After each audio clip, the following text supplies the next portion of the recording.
মনে আছে তোমাদের কিছুদিন আগে আমি তোমাদের সাথে দিশার বিয়ের মেহেদি প্রোগ্রামের ব্লগটা শেয়ার করেছিলাম। আজকে আমি তোমাদের সঙ্গে শেয়ার করব হলুদ গোছলের প্রোগ্রামটা। আমি এই আউটফিটটা পরেছিলাম ওই দিন, আর সেদিন আমি এই সুন্দর শাড়িটা পরেছিলাম। শাড়িটা আমার কাছে বেশ ভালো লেগেছে। আর পুরো প্রোগ্রামটাই যেহেতু ছাদে করা হয়, আমরা সব কিছু গুছিয়ে নিচ্ছিলাম। রেডি হওয়ার পর দিশাকে দেখতে বেশ মিষ্টি লাগছিল। ও খুব সুন্দর একটা বাসন্তী রঙের শাড়ি পরেছে, তার সাথে কাঁচা ফুলের গহনা পরেছিল গাঁদা এবং গোলাপের কম্বিনেশনে।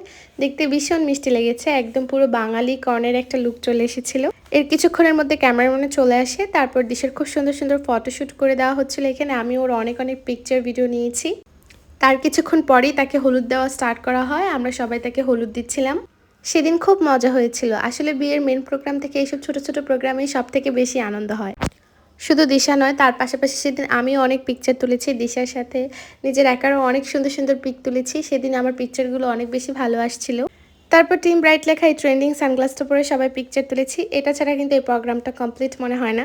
এর কিছুক্ষণের মধ্যেই আমরা সবাই রং খেলাও শুরু করে দিয়েছিলাম। রং খেলাতে অনেক বেশি মজা হয়েছে। এই মুহূর্তটাতে আমি অনেক বেশি আনন্দ করেছি। আসলে এই প্রোগ্রামগুলো না হলে না আমার ওই বিয়েও অ্যাটেন্ড করতে ইচ্ছে করে না। সব মজা তো এইখানেই, সবাই সবাইকে রং দিচ্ছিল, খুব মজা হয়েছে। অ্যান্ড কিছুক্ষণ পর সাডেনলি বৃষ্টি পড়া স্টার্ট হলো। তো দিশা বলল এবার আমরা মেন প্রোগ্রামটা শেষ করে নিই, মেন প্রোগ্রামের আনুষ্ঠানিকতা। তো আমরা তখন তাকে দুধ দিয়ে গোসল করিয়ে দিচ্ছিলাম। এই পার্টটা আমার কাছে অনেক বেশি ভালো লেগেছে। যাই হোক, তোমাদের কাছে এই ব্লগগুলো কেমন লাগে আমাকে অবশ্যই কমেন্টে জানাবে। অ্যান্ড নেক্সট ব্লগে আমি তোমাদের সাথে শেয়ার করব বিয়ে এবং হলুদের মেন প্রোগ্রাম।